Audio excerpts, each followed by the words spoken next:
Volvámonos verdes. Síguenos en Spotify.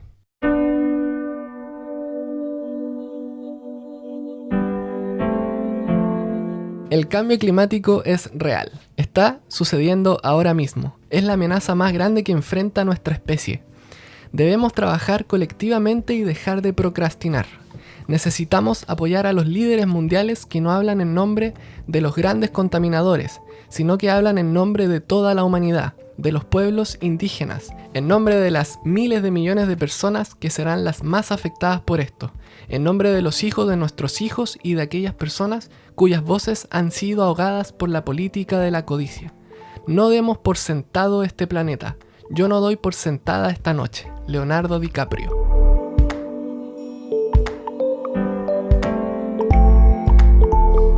Hola a todos, estamos en una nueva entrega de nuestro lindo podcast Volvámonos Verdes. Como siempre, antes de partir agradecemos a nuestros queridos colaboradores en Barra y Humo Recolector.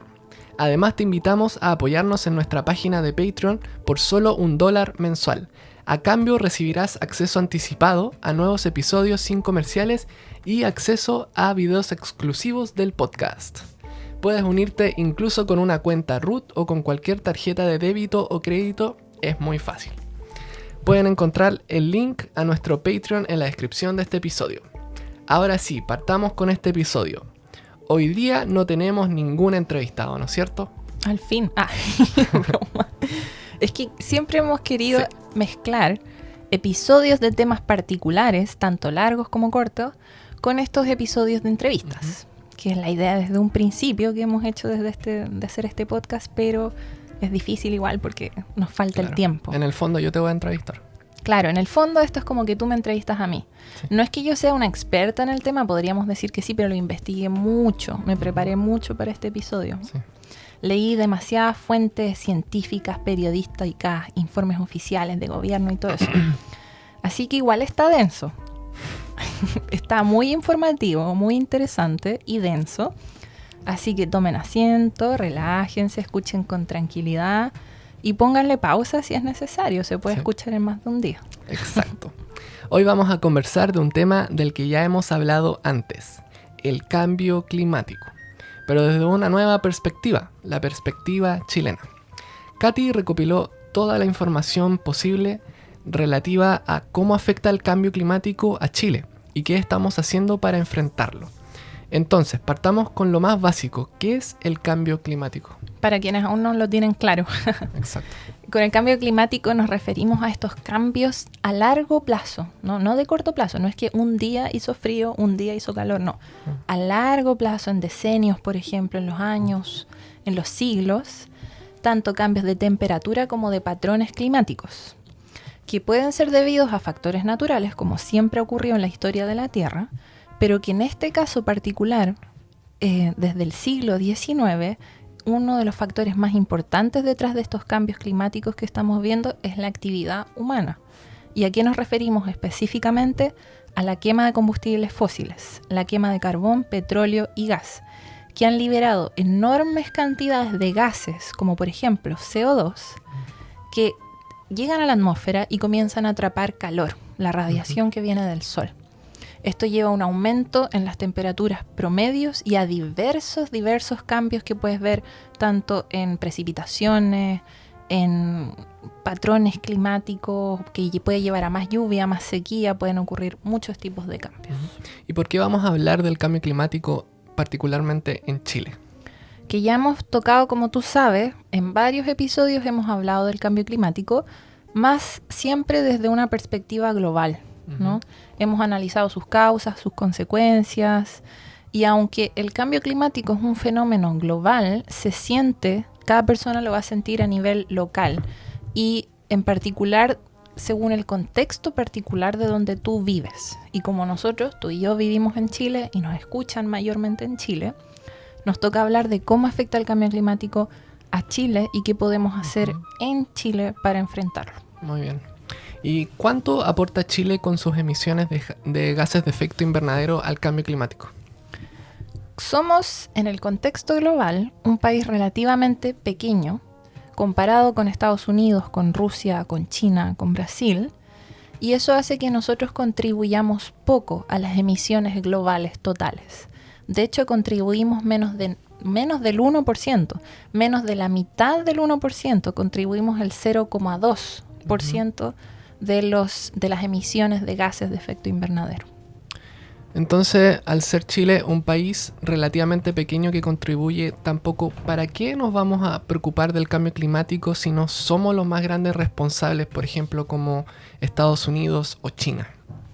Aunque es cierto que no somos los más grandes responsables, ni de lejos, o sea, ni de cerca, perdón, aún así, a nivel latinoamericano, nuestras emisiones son bastante altas. Y si consideramos, Seba, las emisiones per cápita, las emisiones por habitante, más que las emisiones totales, resulta que nosotros tenemos una de las emisiones per cápita más altas de la región latinoamericana.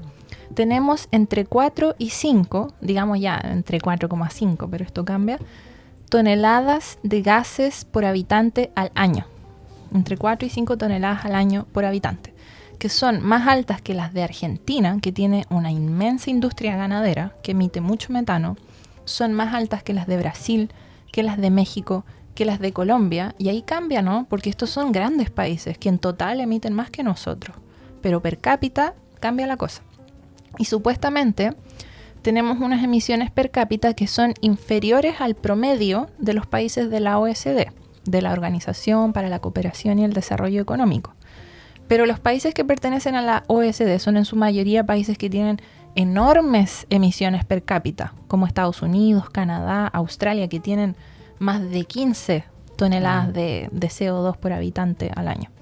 Entonces, claro, si tú sacas el promedio, tenemos menos que el promedio, pero aún así nuestras emisiones per cápita superan a las de Francia, a las de Suiza, Portugal, son similares a las de Italia, y estamos hablando de países altamente desarrollados. Entonces, aunque es verdad que las responsabilidades frente al cambio climático son comunes, todos somos responsables, pero de forma diferenciada, porque los países desarrollados son los más responsables, son los que más han emitido, no solo ahora, sino que a lo largo de la historia, y van a ser los que van a tener que hacer los mayores sacrificios, hacer los mayores cambios, poner la mayor cantidad de plata, incluso entregarles dinero a los países en vías de desarrollo para que cambien sus economías y etcétera. Y esto es lo que se conoce como la justicia climática, que también reconoce que los países menos desarrollados, que son los que menos han contribuido al cambio climático, muchas veces son los que sufren las más graves consecuencias. Entonces, a pesar de que nuestras emisiones totales contribuyen muy poco al calentamiento global, menos del 1%, esto es solo gracias a que somos un país relativamente pequeño que tiene pocos habitantes, porque aún así nuestras emisiones per cápita son más altas que las de India. India es el tercer país más emisor del mundo, que tiene emisiones totales inmensas. Entonces imagínate que Chile fuera un país tan grande como India, o que tuviéramos tantos habitantes como India, seríamos el país más emisor del mundo. ¿Cachai? Entonces, igual tomarlo en su contexto. Y por otro lado, más encima, las emisiones totales de Chile, aunque son muy pocas comparadas con las de otros países, han estado aumentando continuamente. Desde los años 90 han aumentado más del doble, en un 120%. Entiendo. Entonces contribuimos poco a las emisiones globales, pero de todos modos emitimos mucho por habitante. Uh-huh. ¿Y de dónde vienen nuestras emisiones? Principalmente de la quema de combustibles fósiles. Porque Chile depende en gran medida de combustibles fósiles como gas, petróleo o diésel y carbón para producir energía. De hecho, 3/4 de nuestra producción de energía viene de la quema de combustibles fósiles, todavía. Y no olvidemos que estos combustibles fósiles mayormente no se producen en Chile, los tenemos que importar. Y eso nos hace dependientes de otros países y que también puede influir en la volatilidad de los precios, ¿no? Que suben y bajan. Otra fuente de energía que hay en Chile, que ha sido siempre muy importante, es la hidroeléctrica. Pero debido a la sequía y a que tenemos menos agua, ha disminuido el aporte de la producción hidroeléctrica a la producción energética. Y de hecho, a medida que disminuye el agua, el aporte del carbón ha tenido que ir aumentando para producir energía. Lo que obviamente ha llevado a que aumenten nuestras emisiones. Por otro lado, tenemos energías renovables no convencionales como la solar, la eólica y otros, que ya producen el 20% de nuestra energía. Por lo menos eso fue el 2018, entonces ahora quizás es más. Entonces así estamos como más o menos para que tengas claro cómo producimos nuestra energía. Pero hay otro tema. Cuando Chile, podríamos decir su economía, ¿no? Sí, el sistema Chile se divide en distintos sectores como transporte, agricultura, etc. El sector que más emite gases de efecto invernadero es el sector energía, que comprende no solo la generación eléctrica, sino que también el transporte, las industrias, el comercio público y residencial, y otros. Después, el segundo sector que más emite, pero bastante menos que ese, es el sector de la agricultura. Porque la agricultura, ustedes saben, tienen las vacas que hacen fermentación, ¿no? Producen metano, que también es un gas de efecto invernadero. Se ocupan fertilizantes nitrogenados que producen óxidos de nitrógeno, que también contribuyen al calentamiento global. Y también tenemos otros sectores que emiten gases de efecto invernadero, como los procesos industriales, por la producción de cemento muchas veces, y también residuos, porque nuestros residuos que no separamos y que tiramos todos juntos a los basurales, finalmente se descomponen y emiten metano. ¿Cachai? Pero a veces pareciera que el cambio climático está muy lejos. Afecta a Australia con los incendios, a Europa con las olas de calor. ¿Por qué me debería importar el cambio climático si vivo aquí en Chile? Buena pregunta, porque como dijimos, el cambio climático es un fenómeno global, pero también no conoce fronteras y todos los países son muy vulnerables, ¿no? Chile, por ejemplo, es muy vulnerable al cambio climático. No tanto quizás como otros países que son islas que están enfrentadas a una posible extinción, ¿no? Podrían desaparecer, como las Islas Marshall. Pero aún así, Chile es muy vulnerable debido a su geografía, porque nos hace propensos a sufrir todo tipo de desastres naturales. De hecho, cumplimos 7 de los 9 criterios de vulnerabilidad que ha establecido la Convención Marco de las Naciones Unidas sobre Cambio Climático. ¿Cuáles son estos criterios de vulnerabilidad? ¿Los conoces, Seba? No. Que tenemos áreas costeras de baja altitud, lo que nos hace propensos a marejadas, inundaciones, la subida del nivel del mar. Tenemos zonas áridas y semiáridas, áreas propensas a sequía y desertificación. Todo esto nos hace propensos a la sequía. Zonas de bosque, lo que nos hace propensos a incendios forestales. Territorio susceptible a desastres naturales. Ecosistemas montañosos, eso puede aumentar el riesgo de aluviones, por ejemplo. Y que tenemos, por último, zonas urbanas con contaminación atmosférica. Por otro lado, según el Instituto de Recursos Mundiales, el World Resources Institute, Chile es uno de los países con mayor riesgo de estrés hídrico en Latinoamérica y también en el mundo. Aquí entramos al tema de la mega sequía. Se dice que la falta de agua es una de nuestras mayores vulnerabilidades. Claro, y de hecho ya no se le dice mega sequía, ahora se le va a empezar a decir hipersequía, porque son más de 12 años de déficit hídrico desde el año 2009, en que han estado disminuyendo cada año las precipitaciones, se secan ríos, no hay suficiente agua para agricultura ni para ganadería, y tenemos cientos de miles de personas que no tienen acceso directo al agua potable y que necesitan de los camiones aljibes. Por otro lado, se está secando la vegetación en la zona central y especialmente esta vegetación esclerófila, que está normalmente adaptada a la sequía, pero que ya después de tantos años uno detrás de otro están muriendo, literalmente los árboles y la vegetación. Por lo que el clima mediterráneo, que es conocido de la zona central, se está convirtiendo en un clima semiárido cálido. O sea, en mi visión, estamos literalmente cambiando de bioma. Entonces, esta hipersequía está causada directamente por el cambio climático, ¿no?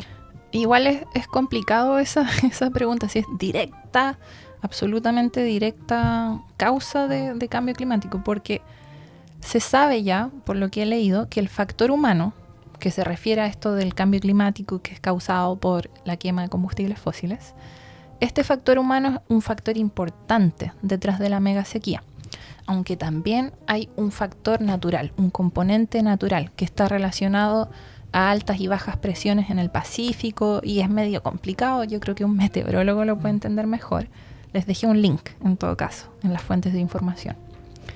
Aún así, según el Centro para el Clima y la Resiliencia, el CR2, esta sequía que ya lleva más de una década, donde tienes tantos años seguidos, uno detrás de otro, de déficit hídrico, es un evento extremadamente raro que no se ha visto en Chile en los últimos 1000 años y que ahora se está convirtiendo en una nueva normalidad. ¿Cachai? Sí. Aunque también consideremos, como muchos sabemos, la falta de agua en Chile no se debe solamente al cambio climático, sino también al mal uso del agua. A que estamos sobreexplotando el agua, a que hay poca eficiencia en el uso, en el riego, a que hay un sobreotorgamiento de derechos de agua, que no se priorizan correctamente los usos de agua. Primero debería estar el consumo humano, después el equilibrio de los ecosistemas y después la actividad económica. Por ejemplo, el caso de los monocultivos de paltas en Petorca, a las plantaciones de monocultivos de pinos que aumentan la evapotranspiración del agua y disminuyen los caudales de los ríos. Entonces, en ese contexto en que estamos literalmente malgastando el agua, se da esta influencia del cambio climático que empeora todo aún más. ¿Y qué pasa con las abundantes lluvias que tuvimos este invierno, por ejemplo, en la zona centro-sur de Chile? ¿Se arreglaría con eso el problema de la sequía? Bueno, lo que vi en las noticias, y leí en las noticias también, es que este año, el 2022, hemos tenido más lluvias que el año pasado.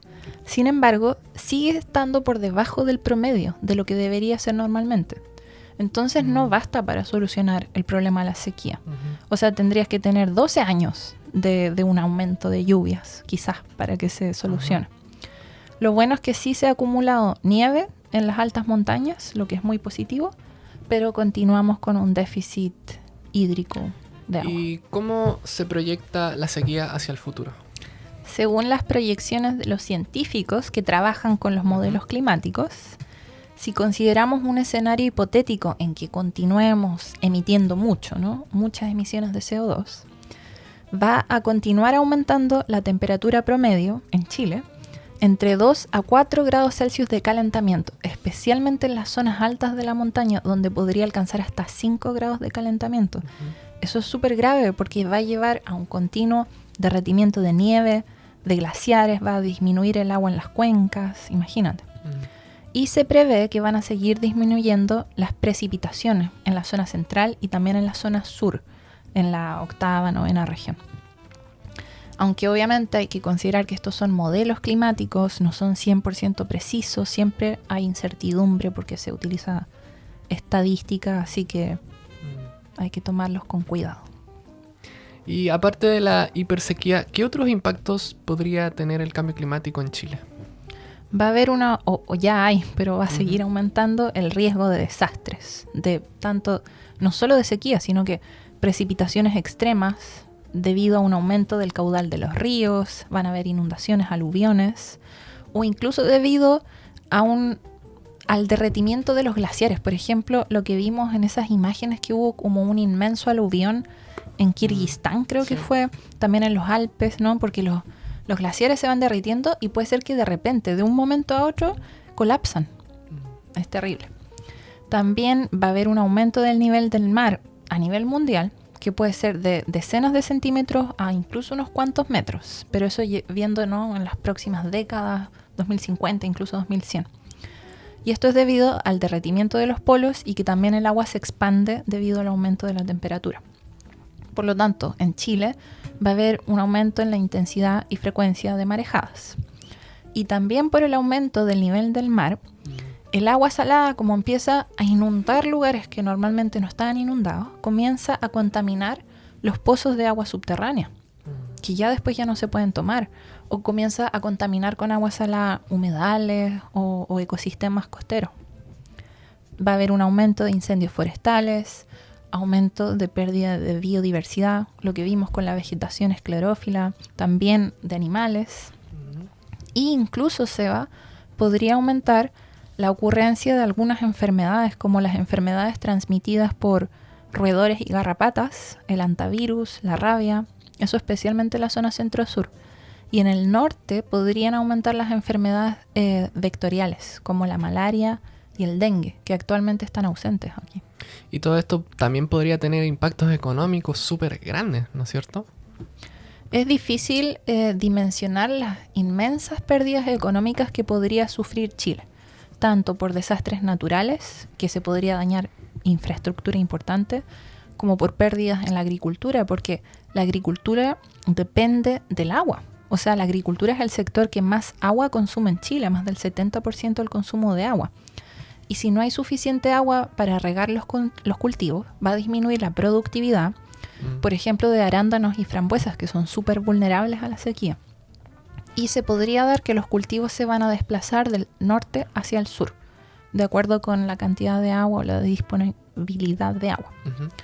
El sector pesquero también podría haber una reducción en la captura de los peces por el aumento del nivel del mar. Y muchos otros tipos de pérdidas económicas, pero más allá de las pérdidas económicas, hay que pensar que estos aumentos, por ejemplo, en frecuencia e intensidad de olas de calor, de eventos climáticos extremos, van a tener directo impacto en la salud de las personas, en la salud física y también mental. Por otro lado, las ciudades, por ejemplo, se van a ver muy afectadas, especialmente por las olas de calor, por la falta de agua. Van a aumentar las condiciones de mala ventilación en los valles centrales durante el invierno, donde se va a empeorar los problemas de contaminación atmosférica. Y suele pasar en las ciudades especialmente que los más afectados son las personas más pobres, que son más vulnerables, que viven en comunas que no tienen servicios básicos, que no tienen suficientes áreas verdes, parte de la injusticia climática. De todo lo que me has dicho, nuestras altas emisiones por habitante, nuestra alta vulnerabilidad al cambio climático, de todo esto se desprende que tenemos que hacer algo como país. Debemos reducir nuestras emisiones para combatir el cambio climático. ¿Cómo pretende Chile reducir sus emisiones? Como Chile es uno de los tantos países que han firmado el Acuerdo de París, que se firmó en 2015, en ellos se comprometieron todos los países a reducir sus emisiones para evitar una subida de las temperaturas promedios globales más allá de los 2 grados Celsius y ojalá que no superen los 1,5 grados Celsius. Y para esto cada país debe entregar un plan de reducción de emisiones y de adaptación al cambio climático que se llama NDC, para que lo recuerden porque va a ser importante. Sí. NDC viene del inglés Nationally Determined Contributions, que son contribuciones determinadas a nivel nacional. Y estos planes de cada país se tienen que actualizar cada 5 años. Chile presentó su primer informe NDC el año 2015, el año 2020 la versión actualizada, y se dice que a nivel latinoamericano Chile presentó una NDC muy ambiciosa y que incluso se mejoró bastante en la segunda versión, en la del 2020. En esta NDC se establece que vamos a alcanzar el máximo de emisiones, el peak, el año 2025. En unos cuantos años más va a llegar, es el punto máximo, donde más vamos a estar emitiendo emisiones, y de ahí se baja. Y es bien específico en que al año 2030 debiéramos estar emitiendo anualmente 95 megatoneladas de CO2 equivalente, que es menos de lo que estamos emitiendo. Actualmente emitimos más de 100 megatoneladas de CO2 equivalente. Y más encima dicen que tenemos un presupuesto de carbono. De entre el 2020 y el 2030 se pueden emitir en total 1.100 megatoneladas de CO2 equivalente. A ver, Katy, vamos por parte porque ahí me confundiste totalmente. Muchos datos. ¿Qué significa CO2 equivalente y qué significa eso de presupuesto de carbono? Lo de CO2 equivalente, que ya lo hemos mencionado en otros episodios, es una unidad de medida estándar. Porque así tú puedes medir distintos tipos de gases, no solo el CO2, sino que también óxidos de nitrógeno, metano. Todos estos son gases de efecto invernadero. Pero cada gas es distinto, no son todos iguales, tienen un potencial de calentamiento diferente, una persistencia diferente, o sea, el tiempo que persisten en la atmósfera. Hay unos que pueden estar cientos de años y otros unos cuantos años, no sé. Ujú. Entonces, para poder comparar todos estos gases con una base común, cada uno de ellos es convertido a su valor equivalente en CO2. Ya. Y se miden todos en conjunto en eso que se llama CO2 equivalente. O sea, si les estamos diciendo tanta cantidad de CO2 equivalente, eso también comprende metano y otros gases. Y lo de presupuesto de carbono es un poco, no es lo mismo, pero es como decir que te queda un presupuesto de dinero, ¿no? Te queda tanta cantidad de dinero para gastar y no más de esa. Así se piensa, esta es la cantidad de CO2 máxima que podemos emitir para evitar superar un cierto umbral de temperatura. Todo esto al final se los dejamos en un glosario por si quieren leerlo al final en la descripción del episodio. Entonces, bacán porque la NDC de Chile especifica cuántas toneladas de CO2 o CO2 equivalente podemos emitir entre el 2020 y el 2030 para no superar ese límite de temperatura. Y en concreto, ¿cómo pretende Chile hacer esas reducciones? De emisiones, descarbonizando nuestra matriz energética. Y con eso, por lo menos tú y yo nos referimos a eliminar gradualmente el consumo de combustibles fósiles, de petróleo, de gas, de carbón.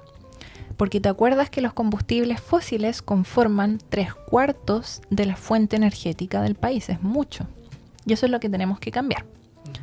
Por ejemplo, Chile en la NDC se compromete a eliminar o reconvertir gradualmente todas las centrales termoeléctricas a carbón del país para el año 2040. Igual, yo he escuchado que hay hartas discusiones de adelantar esta fecha a 10 años antes, al 2030. Porque imagínate que tú vives en Quinteros Puchuncaví, al lado de una central termoeléctrica a carbón, y te dicen que tienes que aguantar casi otros 20 años de esa contaminación y de esa intoxicación que te está llegando. Entonces es mucho pedir, ¿no? Sería bueno que fuera el 2030. Porque no olvidemos que el carbón es uno de los combustibles fósiles que es más cochino, que más CO2 emite y que más contamina el aire. Por otro lado, mientras va disminuyendo nuestra dependencia de los combustibles fósiles, la idea es ir aumentando el aporte de las fuentes de energías renovables y subirlo hasta que cubran el 80% del suministro de energía al año 2030. No queda mucho para el 2030, ¿no? Pero ya superamos el 20% de la producción de energía con energías renovables. Y las tecnologías están siempre mejorando, los precios de las energías renovables están bajando. Actualmente construir una instalación de energía renovable es más barato que construir y operar una nueva planta de combustibles fósil en Chile. Entonces, aumentar el aporte de paneles solares, de turbinas eólicas, el plan de hidrógeno verde, etc. Y en el transporte, en el sector del transporte, lo que se quiere es electrificar, ¿no? Y Chile se compromete a llegar al 100% de taxis eléctricos al 2050 y 100% de buses eléctricos al 2040. Y también proyecta que Chile va a tener más de la mitad, el 60% de nuestros vehículos particulares van a ser eléctricos para el 2050.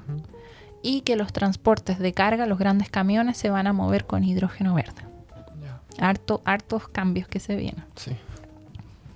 Y aparte de cambiar esta forma en que generamos energía, cómo vamos a transformar la industria, cómo se va a electrificar el transporte, también se quieren reducir las emisiones de Chile utilizando a la naturaleza.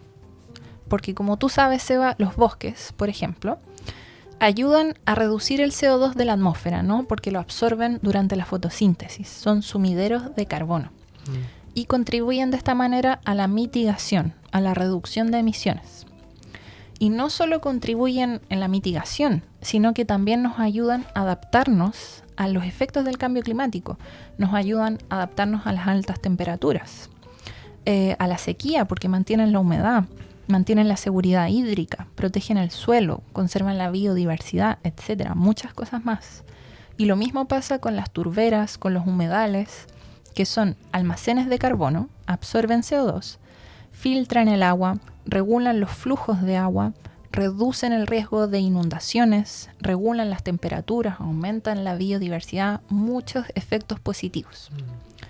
Y es por eso que en nuestra NDC, Chile se compromete a restaurar 1 millón de hectáreas de paisajes al 2030, que comprenden tanto turberas, humedales, bosques, océanos, áreas marinas protegidas, etc. Y también Chile se compromete a desarrollar una industria forestal que tenga un enfoque distinto, más sustentable, en que no se utilice tanto la tala rasa, en que haya una rotación de cultivos, que se genere una especie de paisaje de mosaico que contenga corredores biológicos. Y para esto se quiere reforestar 200.000 hectáreas de bosque con especies nativas y exóticas. Todo eso me suena súper bien, pero igual 200.000 hectáreas de reforestación no es tanto. Considerando que se plantaron hasta ahora más de 3 millones de hectáreas de monocultivos de pino y eucalipto. Sí, hay que considerar el contexto chileno de destrucción ecosistémica. Sí. Más de 3 millones de hectáreas de monocultivos, como dices tú. Me parece que leí que el 80% de la cobertura forestal nativa se ha perdido porque se destruyeron todos los bosques. Más encima dicen que son una mezcla de especies nativas y exóticas. O sea, exótica se refiere a pinos y eucaliptus que disminuyen la humedad, aumentan el riesgo de incendio. Y la idea es que si vas a tener una medida de absorción de carbono, de captura de CO2, esta sea de largo plazo, donde esa captura se almacene permanentemente, que se mantenga, por ejemplo, en el suelo, que es a lo que se le dice secuestro de carbono. Y obviamente esto está pensado para el sector forestal, o sea, son plantaciones de árboles que se van a cortar eventualmente y donde se va a liberar cierta parte de ese CO2 que al principio fue almacenado. Claro. Entonces igual como medio raro. En todo caso, la Ley Marco de Cambio Climático, que vamos a discutir también, menciona más de una vez que no se va a incentivar la plantación de monocultivos como estrategia de absorción de gases de efecto invernadero, lo que es igual un gran avance. Bien. Y aparte de los compromisos adquiridos en la NDC, ¿hay otras herramientas o acuerdos que nos ayuden a combatir el cambio climático en Chile? Aparte de las NDC, que es como la parte obligatoria del Acuerdo de París, el Acuerdo de París también nos da otra herramienta que no es obligatoria, sino que es una recomendación, que son las estrategias de largo plazo. Y Chile tiene su estrategia climática de largo plazo, que contiene los lineamientos generales del largo plazo para reducir nuestras emisiones al 2050. O sea, tiene los objetivos de reducción de emisiones para cada sector individual. Por ejemplo, los divide entre el Ministerio de Minería, de Energía, de Transporte, y de cierta forma se desglosa este presupuesto de carbono que mencionamos al principio. ¿Te acuerdas que eran 1.100 megatoneladas de CO2 equivalente, el total de emisiones? Sí. Eso se divide, se le da, por ejemplo, usted, sector de Ministerio de Minería, tiene esta cantidad que puede emitir.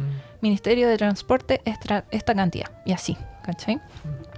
Entonces, también, aparte de esos planes sectoriales de mitigación, tiene los planes sectoriales de adaptación, los planes de acción regional y comunal. O sea, se dividen los distintos niveles a nivel del territorio.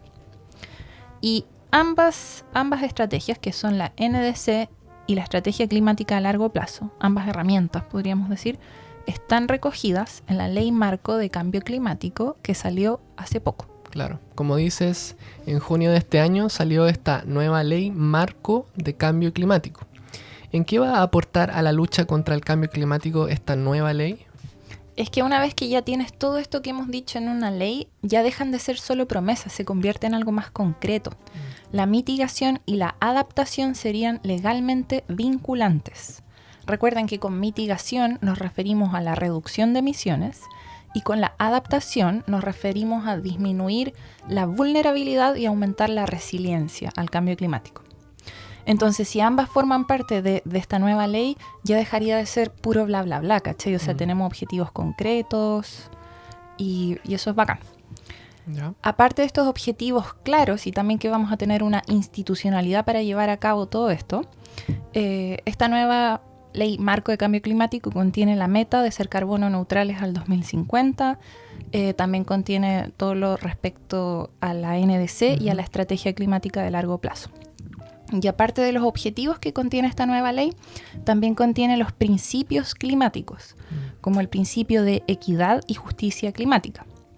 Para explicarte la definición concreta de esto, justicia climática se refiere a la justa asignación de cargas, costos y beneficios. Y eso quiere decir que ya no puede ser que vivamos en un país en el que un sector de la sociedad sufre todos los costos del desarrollo económico, por ejemplo, de que se instale una termoeléctrica a carbón y contamine y se intoxiquen, mientras que otras personas se ven beneficiadas económicamente y también con la energía, y eso, por supuesto, es injusto. Entonces, lo que se quiere buscar es un tipo de, por decirte, desarrollo sustentable que contemple esto. También contiene el principio de participación ciudadana, de transparencia, de urgencia climática, que se refiere a que considera que nos queda poco tiempo, que esto ya es urgente. Junto con los planes sectoriales de mitigación, también contiene los planes sectoriales de adaptación, los planes de acción regional y comunal. Todo eso que te dije que era parte de la estrategia climática de largo plazo se encuentra en esta nueva ley marco de cambio climático. Y también contiene planes estratégicos de recursos hídricos de cuencas. Más encima, en la propuesta de nueva constitución se menciona el cambio climático más de una vez. Claro, no podemos dejar de mencionar que en esta propuesta de nueva constitución, en el artículo 129, se dice que es deber del Estado adoptar acciones de prevención, adaptación y mitigación de los riesgos, vulnerabilidades y efectos provocados por la crisis climática y ecológica. Eso igual es importante recalcar que no solo estamos viviendo una crisis climática de cambio climático, sino que es mucho más allá, debido a la contaminación, debido a la deforestación, a la destrucción de ecosistemas, pérdida de biodiversidad. Todo eso es parte de una crisis aún mayor, que es la crisis ecológica que está mencionada en la nueva Constitución. Entonces, de aprobarse, tendríamos una Constitución que menciona el cambio climático, una ley marco de cambio climático, la NDC, la estrategia climática a largo plazo, ley de eficiencia energética y todo eso. Entonces, estaría todo muy en línea, muy concordante. Entonces, para recapitular, tenemos nuestros compromisos climáticos a nivel internacional, NDC, la estrategia climática de largo plazo, la ley marco de cambio climático y otras leyes como la ley de eficiencia energética. Claro. Podríamos decir que vamos bien encaminados, ¿no? Sí, se podría decir, y especialmente cuando se compara con otros países latinoamericanos, se dice que Chile está haciendo muchos progresos. Pero, aquí viene el pero. Por ejemplo, hay una plataforma web que se llama Carbon Action Tracker, que hace un seguimiento de cada país respecto a esto. Y si tú vas ahí y pones Chile, puedes ver que ellos dicen que nuestras metas y políticas climáticas son aún, a pesar de todo, insuficientes para limitar el calentamiento global a 1,5 grados Celsius. Y de hecho, si todos los países hicieran lo mismo que nosotros, estaríamos encaminados a un calentamiento de 2 a incluso 3 grados Celsius, lo que es mucho. Quizás esa plataforma web, que yo la encuentro bastante confiable, pero quizás no está tan actualizada sobre las últimas cosas que han ocurrido aquí, como la ley marco de cambio climático, y eso quizás nos pondría en una mejor ruta, ¿no?, hacia la carbono neutralidad. Pero siempre se puede ser más ambicioso. Y por otro lado, en esa misma página hacían una crítica a Chile en que se supone que Chile espera que los sumideros de carbono, que son, por ejemplo, los bosques que absorben CO2, contribuyan con hasta el 50% de la reducción de emisiones para ser carbono neutral. O sea, la mitad de esa reducción de emisiones va a ser no necesariamente reduciendo las emisiones, sino que absorbiéndolas con bosques, por ejemplo. Y esa página dice que eso es bastante riesgoso, porque como tú y yo sabemos, hay altas probabilidades de incendios forestales en que todo ese CO2 se podría volver a liberar. Por otro lado, aparte de reducir nuestras emisiones, también tenemos que hacernos la idea que muchos aspectos del cambio climático son irreversibles y que debemos adaptarnos a muchos cambios y ser resilientes. ¿Cómo haremos eso? Claro, ¿cómo uno se adapta al cambio climático? Es difícil de pensar, pero hay muchas infinitas posibilidades o formas de adaptarse.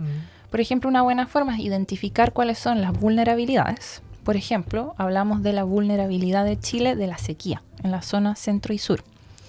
Y tienes que aplicar medidas para reducir esa vulnerabilidad. Por ejemplo, cuidando los glaciares, reforestando las riberas de los ríos, restaurando paisajes que cuidan el agua, como los humedales y las turberas.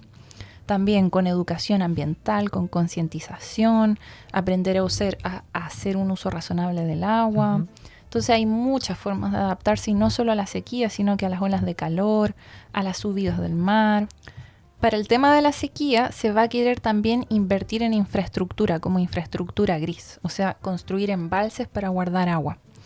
Y muchas personas van a estar a favor o en contra de esto, pero nosotros definitivamente encontramos más eficiente invertir en soluciones basadas en la naturaleza, que son las que buscan proteger y restaurar los ecosistemas naturales y que nos proporcionan múltiples beneficios, ¿cachai? Tienen casi puros pro, no tienen casi contra, siempre y cuando se hagan bien, porque protegen la biodiversidad, el bienestar humano, nos ayudan en mitigación y también en adaptación. Entonces, eso sería lo ideal. Y me acuerdo harto de todo eso que nos dijo Edward Miller en el capítulo que se llamó Regenerando la Tierra.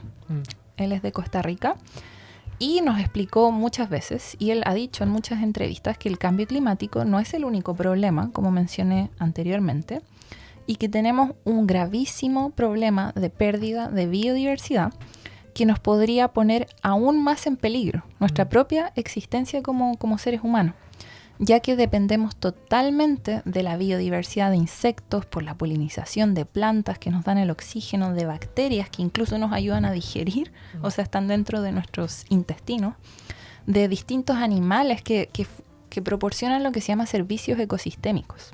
Todo eso forma parte del equilibrio de la biosfera completa. Entonces, Edward Miller propone que debemos enfrentar ambos problemas, que sería crisis climática y crisis de biodiversidad, a través de soluciones que atacan a ambos. Por ejemplo, la protección de los suelos y los ecosistemas con agricultura regenerativa, que sería un tipo de agricultura que no daña el suelo, que de hecho lo protege, que ayuda a devolver el carbono a la tierra, que absorbe CO2, que ayuda a conservar especies y mantiene alta la biodiversidad, mejora la productividad de los cultivos, gestiona de manera correcta los residuos, ¿no? De forma circular los residuos se convierten en abono para la misma tierra, hay más nutrientes en el suelo y por lo tanto más nutrientes en la propia comida de la que nos alimentamos, o sea, finalmente nos lleva a ser más sanos. Y también nos ayuda a ser resilientes a los efectos del cambio climático, o sea, en la adaptación. Y como él decía, un ecosistema con pastos, arbustos, bosques, animales, insectos, aguanta muchísimo mejor las olas de calor, las inundaciones, atrae la humedad, es más resistente a plagas. O sea, ya lo hemos dicho muchas veces, pero lo vamos a seguir repitiendo porque es importante que entre en el inconsciente de las personas, no solo en el consciente. Y de eso habló mucho el documental que vimos en Netflix, que les recomendamos mucho, que se llama Besa el suelo, me parece.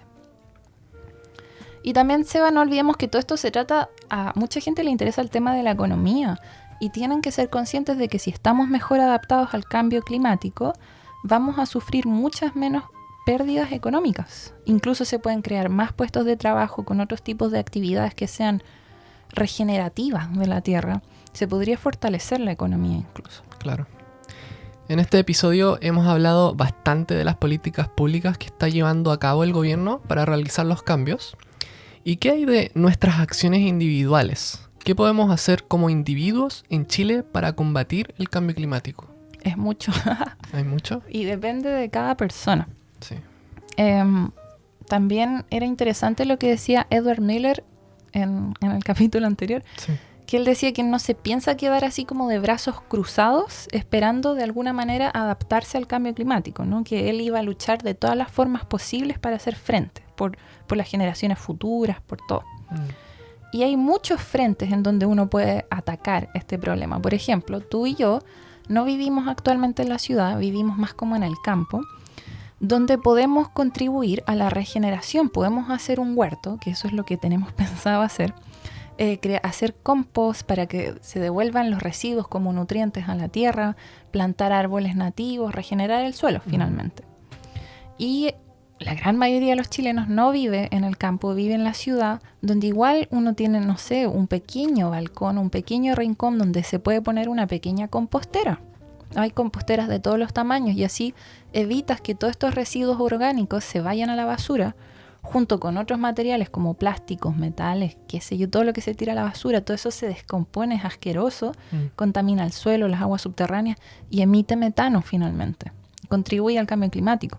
Entonces hay que separar la basura, reciclar, pero es mucho más que reciclar y separar la basura. Tú y yo hemos hablado de eso, eso en verdad ayuda, pero poco. Finalmente tenemos que ir hacia una disminución del consumo. Sí, eso es lo más importante. Es que todo lo que consumimos se produce en alguna parte con energía, que es con quema de combustibles fósiles, Sí. o utiliza materiales que se extraen de alguna parte, que se tienen que transportar hacia otra parte. Todo esto, como producción en masa, finalmente contribuye mucho al cambio climático. Entonces, como individuos podemos contribuir consumiendo menos, simplificando nuestras vidas, no consumiendo cosas innecesarias, preferir la bicicleta antes que el auto, si es que podemos. En las vacaciones tratar de viajar más en casa, quizás simplificar las vacaciones, porque es necesario irse una semana al Caribe, a Cancún, no sé. O sea, todo eso los viajes igual me es bastante personal. Yo ya he viajado mucho, ¿no? Sí. Y me siento responsable por todos los viajes que he hecho para mis estudios, pero no importa, he viajado mucho. Y ya quiero reducir absolutamente mis viajes en avión porque fue suficiente por una vida. No quiero viajar más. Y menos para irme de vacaciones. Pero eso va a criterio personal. Y para la adaptación al cambio climático se pueden hacer muchas cosas, ¿no? Reutilizar el agua, utilizar menos agua, hacer más, aislar tu casa térmicamente para que sea eficiente energéticamente. Si se puede instalar paneles solares, todo eso depende de las personas y de sus ingresos también. Como nos ha dicho muchas veces Manuel Baquedano, otro entrevistado nuestro, nos tenemos que hacer independientes energéticamente, vivir con menos energía y en el fondo decrecer, es a lo que apunta él, que es un tema bien complejo que vamos a hablar quizás en algún otro episodio. Pronto. Y promover lo que tú y yo le llamamos la conciencia ambiental, de conservación, de responsabilidad ciudadana. Bien, Katy, muchas gracias por este verdadero diagnóstico del cambio climático en Chile. Pueden encontrar todas las fuentes de información y un glosario también en la descripción de este episodio. Agradecemos nuevamente a nuestros colaboradores que son Humo Recolector. Son inciensos que huelen muy rico y están hechos en base al caneló, el árbol sagrado de los mapuches, en base a residuos de la industria en un proceso conocido como suprarreciclaje. Y también en barra, que son champús, cosméticos, acondicionadores, jabones en barra. No vienen envueltos en plástico, son veganos, son biodegradables y son muy muy buenos. Bien, muchas gracias en Barra y Humo Recolector por apoyarnos. No olviden apoyarnos en Patreon también. Y muchas gracias a todos nuestros auditores. Que tengan una buena semana. Chao.